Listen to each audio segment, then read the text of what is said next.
इस्तिकबाल माह रबीउल अव्वल। आप देखिए कि हमें कहीं दूर जाने की जरूरत नहीं पड़ती। आज हमारे मुआशरे के अंदर कई लोग ऐसे बैठे हैं कि वो बड़ा एतराज करते हैं कि यार ये क्या, जब रबीउल अव्वल आता है तुम ये फुलझड़ियां लगा लेते हो, ये लाइटें लगा लेते हो, ये झंडे लगा लेते हो, ये कहां से आ गया? तो आप अंदाजा लगाइए कि देखिए, ठीक है हम हुजूर के दौर से काफी सदियों के बाद हैं, हम बड़ी दूरी पर हैं, लेकिन जो हुजूर के दौर से करीब थे अगर ये अमल वो करते आ रहे हो तो इसका मतलब तो ये हुआ फिर ये वही अमल कर रहे हैं जो हमारे असलाफ का अमल था। क्या कहते हैं आप? सैयदना मुहद्दिस इब्न जोजी रहमतुल्लाह अलैह, ये वो शख्सियत हैं कि जिनके हाथ पर 1 लाख काफिरों ने इस्लाम कबूल किया है। 975 का दौर है इनका, 57 का दौर, जब इनकी तारीख विसाल जो है 957 है, यानी आज से अगर हम लगाए ना तो 850 साल पहले के बुजुर्ग है। कितने? ये देखिए, ये सबक याद करने वाला है आपको। कोई आपसे पूछ सकता है कहां से आया, तो आप बताएं ना उनको।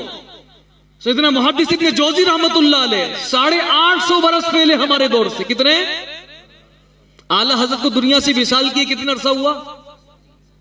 103 बरस हुए ना।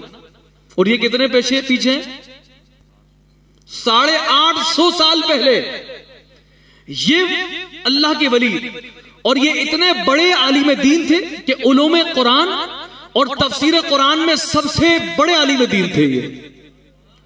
और फन्ने हदीस में इनका मकाम क्या था? ये फन्ने हदीस में हाफिज का मकाम रखते थे। फन्ने हदीस में इनका मकाम हाफिज का था। कितना ऊंचा मकाम है। ये वो शख्सियत कि 1 लाख मुसलमान उस बंदे के हाथ पर कबूल कर रहे हैं इस्लाम को। फन्ने हदीस का हाफिज है, उलूम कुरान का मंबा और मरकज है। और फिर आप देखिए, ये वो शख्सियत भी है कि जिन्होंने हुजूर गौसे पाक से भी फैज हासिल किया। हुजूर गौसे पाक से भी फैज हासिल किया। 850 बरस पहले इन्होंने किताब लिखी। कौन सी किताब लिखी? जरा आपकी तवज्जो चाहूंगा, देखिए तवज्जो हो। क्या किताब लिखी 850 बरस पहले? उस किताब का नाम है अल मीलादुन नबी सल्लल्लाहु अलैहि वसल्लम। 850 बरस पहले किताब लिखी इस अल्लाह के वली ने, अल मीलादुन नबी सल्लल्लाहु अलैहि वसल्लम। और उसमें क्या लिखते हैं? लिखते हैं माज़ाल अहलुल हरमैन शरीफैन वल मिस्र वल यमन वल शाम वसाइरी बिलादिल अरबी मिनल मशरिक़ी वल मग़रिबी यहतफिलूना बिमजलिसी मौलिदिन नबी सल्लल्लाहु अलैहि वसल्लम। नहीं कहा सुभान अल्लाह यार आप लोगों ने? मैं आपको सिखा रहा हूं, बता रहा हूं, ये सबक याद कर लेना। 850 पहले के बरस पहले के बुजुर्ग हैं ये। कितनी ऊंची शख्सियत है, हुजूर के दौर से कितना कुर्बैन है। हम तो सदियों के बाद आए ना, चलो हम पर तो एतराज कर रहे हो तुम, लेकिन वो तो 850 बरस पहले थे। पढ़ने हदीस में मकाम रखते हैं, उलूम तफसीर का मंबा और मरकज है, उलूम कुरान को जानने वाले हैं, तफसीर के बहुत बड़े आलिम हैं। वो एक किताब 850 बरस पहले लिख गए, अल मीलादुन नबी। और उसमें लिख रहे हैं, क्या लिख रहे हैं? मा ज़ाला अहलुल हरमैन शरीफैन। वो कहते हैं हमेशा से हरमैन शरीफैन के रहने वाले, यानी मक्का और मदीना के रहने वाले। कहां के रहने वाले? वो अब 850 बरस पहले बैठ करके अपनी किताब में लिख रहे हैं हमेशा से मक्का और मदीना के रहने वाले, यमन मिस्र शाम के रहने वाले, वसाइरी बिलादिल अरबी मिनल मशरिक़ी वल मग़रिब। वो कहते हैं सारे बिलाद अरब, यानी अहले अरब के वो लोग जो मशरिक से मगरिब तक रहने वाले हैं, उनका मामूल क्या रहा? क्या मामूल रहा? फरमाते हैं यहतफिलूना बिमजलिसी मौलिदिन नबी सल्लल्लाहु अलैहि वसल्लम। फरमाते हैं हुजूर की मिलाद की महफिलें वो सजाया करते थे और इस जिक्र से सुकून हासिल किया करते थे। कितने अरसे पहले के बुजुर्ग है भाई, याद रखना।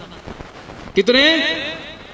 वो उधर 850 बरस पहले बैठ के बता रहे हैं कि हमेशा से, आज तो सदियों के फासले पर है ना हम, वो 850 बरस बैठ करके पहले बता रहे हैं कि फरमाते हमेशा से। और फिर कहते हैं कि जब कभी, फरमाते हैं कि माह रबीउल अव्वल का महीना आता, फरमाते हैं जब कभी ये महीना आता, हिलाल रबीउल अव्वल जब दिखता, तो फरमाते हैं उस दौर के लोगों का अंदाज और तरीका यह हुआ करता था, वैसे तो तसलसल के साथ वो हुजूर का मिलाद करते थे।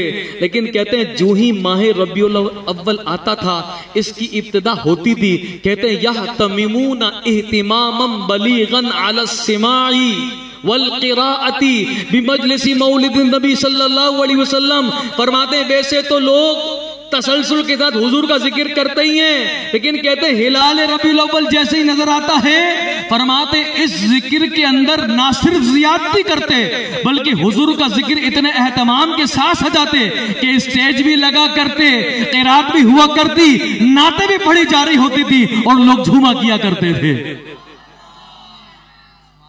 अल्लाह अकबर। 850 बरस पहले के बुजुर्ग हैं जो उस दौर में बैठ करके कह रहे हैं कि हमेशा से ये अंदाज रहा, हमेशा से तरीका रहा। और फिर कहते हैं ये क्यों करते हैं?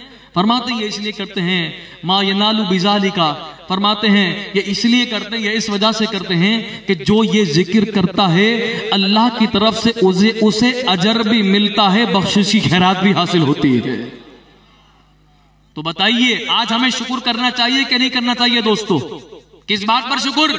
इस बात पर शुक्र कि हम उस तरीके पर हैं आज भी कि जो हमेशा से बिलाद अरब व अजम, मशरिक और मगरिब, यमन, मिस्र, शाम के रहने वालों का था।